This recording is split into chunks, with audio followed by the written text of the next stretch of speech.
네, 안녕하세요. 세움에서 피문고 물리학 담당하게 된 박병준입니다. 네, 오늘은 우리 피문고등학교 학교 특이성과 함께 우리 학교에서 실제로 어떻게 문제가 출제되고 있는지 같이 보는 시간을 가지도록 하겠습니다. 네, 첫 번째 가장 중요한 우리 학교만의 학교 특이성입니다. 네, 우리 휘문고등학교는 우리 공식을 아는지보다는 우리 절차형 사고를 통해서 즉 서술형 문제를 통해서 이 문제를 어떻게 접근해야 되는지 그리고 이 문제를 어떤 풀이 방법으로 풀어야 되는지를 평가하는 경향이 굉장히 강합니다. 자, 그리고 두 번째 우리 그래프 안에서도 문제를 많이 출제를 하고 있는데요. 이 그래프의 영역이 어떻게 변하는지, 그리고 이 그래프 내에서 어떻게 이동을 하는지 해석을 하는 비출제 비율이 굉장히 높아지고 있다라는 특징이 있습니다. 네, 그리고 마지막으로 이 그래프의 축, 그리고 부호를 통한 함정 유발 문제가 굉장히 많이 출제되고 있고요. 즉, 이 말은 우리 학생들이 실수하기에 가장 좋다라고 볼 수가 있습니다. 네, 다음으로는 우리 휘문고등학교의 특징을 가장 잘 보여줄 수 있는 시험지 세 가지 정도를 가져와 보았습니다. 네, 첫 번째, 24년 2학기 중간고사 문제이고요.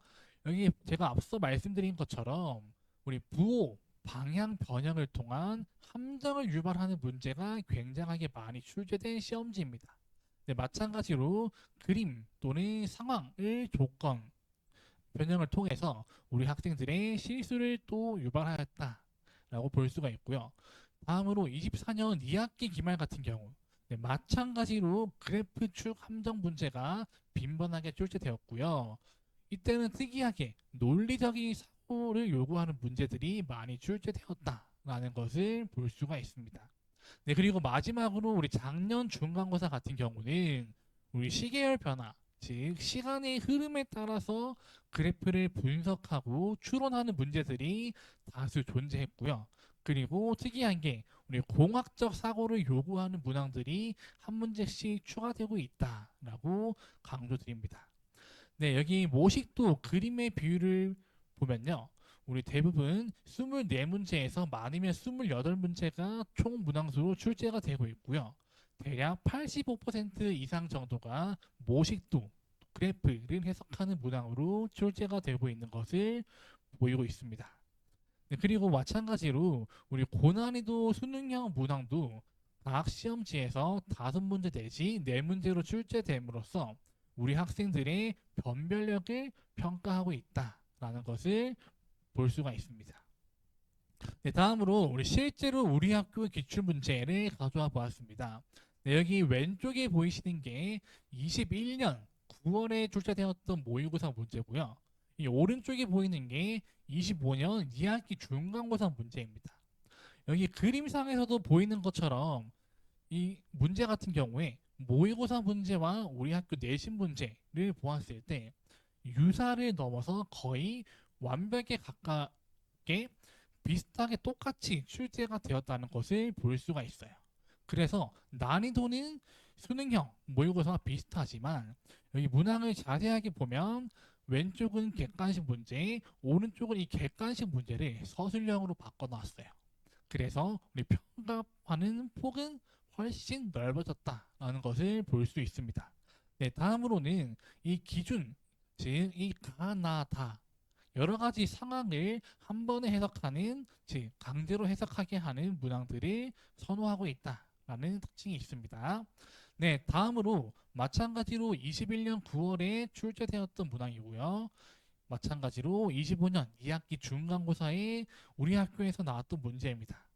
네, 여기서도 지금 이 그림, 그래프 완벽하게 똑같고요. 심지어 이 보기 문항도 거의 일치하는 것을 볼 수가 있어요. 그래서 우리 학교 같은 경우는 수능형 문항의 확장 또는 수능형 문항을 세부적으로 분해함으로써 다시 재조합을 통해서 난이도 또는 변별력을 올리고 있다라는 것을 다시 한번 강조드립니다. 그리고 우리 학교만의 또 다른 특이성이 있는데요.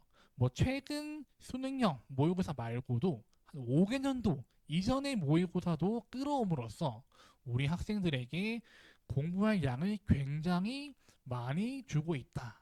우리 학습량을 굉장히 많이 유도하고 있다라는 것을 볼 수가 있습니다. 네, 다음으로 제가 앞서 말씀드렸던 이 키워드들, 그 절차형 사고, 뭐 공학 연결 문항 같은 문제들이 우리 시험 때 어떻게 대비해야 되는지 말씀드리겠습니다. 우리 절차형 사고 같은 경우는 처음에 이 문제를 봤을 때 하나의 나만의 기준을 세운 다음에 하나하나씩 차근차근히 절차를 통해서 접근을 한 다음에 마지막으로 한 번 더 검산을 하는 식으로 해서 문항을 풀면 이 절차형 사고 문항은 충분히 해결할 수 있다라는 걸 다시 한번 말씀드리고요.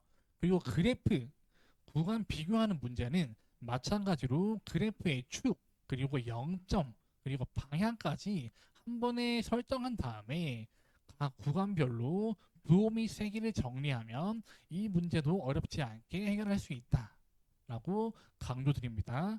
자, 그리고 제가 계속해서 강조했던 게 우리 학교에서는 방향 또는 부호의 변형을 통해서 함정을 유발하고 있다라고 했는데요. 우리 동일한 유형의 문제에서 x축, y축의 값들을 바꾸는 거예요. x축, y축의 값들을 서로 바꾸는 거예요. 그래서 우리는 가장 먼저 그래프 문제를 볼 때 해석 순서를 나만의 해석 순서를 루틴화, 즉 그래프의 x축, y축이 무엇을 의미하는지 또는 기울기 또는 면적이 무엇을 의미하는지를 나만의 루틴을 가지고 접근하는 게 가장 중요하다라고 강조드립니다. 네, 마지막으로 우리 공학 연결 문항이 최근 들어 빈번하게 출제되고 있는데요. 이 공학적인 원리 그리고 공학 장비에 대해서 우리 스스로가 정확하게 원리를 파악하고 이 장치가 어떤 원리를 통해서 구동이 되는지도 알고 있어야 우리 이 문항들을 접근을 할 수가 있습니다. 네, 다음으로는 제가 제일 강조하고 있는 클리닉에 대한 얘기입니다. 네, 여기 보이시는 것처럼 우리 클리닉 때 다 같이 시험을 보기도 하고요. 그리고 이렇게 한 줄로 모여서 각각 서로 방해받지 않게 클리닉 진행하고 있고요. 그리고 여기 보이시는 것처럼 제가, 즉 강사가 직접 1대1로 피드백을 하는 모습을 볼 수가 있습니다. 이러한 클리닉 시스템을 보면 우리 학생들이 굉장히 만족도가 높은 것을 볼 수가 있어요. 여기 보이시면 지금 표정이 잘 안 보이지만 이 학생 지금 문제 풀고 있으면서 약간 미소를 띠고 있는 것을 볼 수가 있습니다. 그리고 우리 학생들의 만족도뿐만 아니라 우리 학부모님도 정말 감사하다고, 그리고 클리닉 메일 보내면 안 되냐고 라고 하는 학부모님도 많이 있습니다. 그리고 우리 학부모님들의 만족도가 굉장히 높다라는 걸 다시 한번 말씀드리고, 여기 보이시는 것처럼 1대1 피드백 제가 직접 하고 있고요. 즉 저의 클리닉 모토입니다.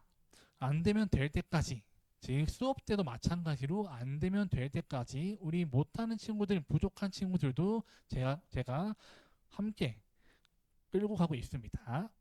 자, 그리고 다음으로 우리 휘문고 물리학 개강, 즉 수업 안내에 대해서 말씀드리겠습니다. 우리 개강 일자는 3월 11일 수요일이고요. 개강 시간은 오후 6시부터 9시 반 수업으로 이루어져 있습니다. 우리 휘문고등학교 친구들 만나기를 기다리고 있겠습니다. 네, 다음으로는 우리 박헌진 통합과학연구소 홈페이지 QR코드인데요. 이 홈페이지에 가면은 제 수업에 대한 후기, 그리고 우리 학부모님들이 써준 후기, 그리고 수업의 전반적인 안내사항 같은 것들이 들어있으니까 이 QR코드를 통해서 저희 홈페이지에 한번 오셔서 제 수업이 어떻게 진행되는지 한번 살펴보시면 좋을 것 같습니다. 네, 지금까지 휘문고 물리학 담당하는 박병준이었습니다. 감사합니다.